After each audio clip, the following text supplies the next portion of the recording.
కర్నూలుకు చెందిన చిరు వ్యాపారి వలీని త్వరలో కలుస్తానని మంత్రి నారా లోకేష్ ట్వీట్ చేశారు. ఏదో అనుకున్నాను కానండి, అమ్మో మామూలు విషయం కాదు, చాలా గొప్ప.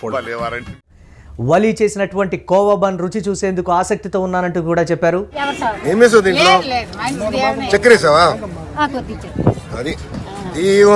వలీపై కొందరు ఆరోపణలు చేయడం కలచివేసిందంటూ కూడా స్పందించారు ఆయన. మనుషులు మంచోడ్రా, మనిషి అంటేనే మంచోడు. వలీకి అండగా ఉంటామని కూడా లోకేష్ ట్వీట్ చేశారు. ఏంటిది నేనున్నాను రా, ఏంటిది చిన్నపిల్లల ఏడుస్తా. ఆయనకు మద్దతు కూడా భారీ స్థాయిలో పెరుగుతుంది. ఆయన ఒంటి మీద ఒక్క గీత కనబడ్డా నీ తల్లి రాష్ట్రం అంతా బగ్గుమంటే చెప్తున్నా. ఒక యూట్యూబ్ ఛానల్ వ్యక్తి పోయి ప్రశ్నల మీద ప్రశ్నలు వేసాడు. कहां से आए हो, क्या मकसद है तुम्हारा, यहाँ क्यों आए हो, क्या चाहते हो तुम, कहो कहां से हो, कितने आदमी है. నీ ఆధార్ కార్డు చూపించు, నీది ఎక్కడ, నువ్వు ఎప్పుడు వచ్చినావు, డేట్ చూపించు, రకరకాల ప్రశ్నలు. క్వశ్చన్ అడుగుతున్నావు, ఇంటర్వ్యూ అడుగుతున్నా, ఏమనుకుంటా నువ్వు. ఒక ఇన్వెస్టిగేషన్ ఆఫీసర్ కూడా ఆ రకంగా అడగరేమో మరి.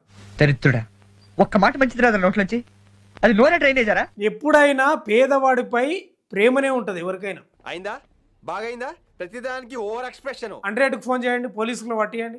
ఆ బన్నులని కింద పడేసిరి. మీకేమన్నా సిగ్గున్నదారా కొంచెం అన్న?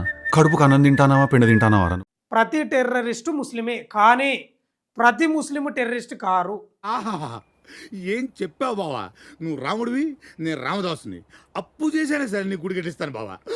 వలి దగ్గరికి అసదుద్దీన్ ఓవైసీ కూడా పోతాడంట, వస్తుంది సమాచారం. నేను విన్నాను, నేనున్నాను. జీవనం సాగిస్తున్న వ్యక్తిని ఫుడ్ జిహాద్ పేరుతో భయభ్రాంతులకు గురి చేసిన వారిపై క్రిమినల్ కేసులు నమోదు చేయాలని కోరారు. ఇది ఏది పడితే అది మాట్లాడడం సంభావ్యం కాదు, పద్ధతి కాదు. దేనికైనా ఒక లిమిట్ ఉంటుంది. ఏదో తప్పైపోయింది అంతే. అలా వెళ్లే ముందు ఛానల్ ని సబ్స్క్రైబ్ చేయొచ్చు కదా.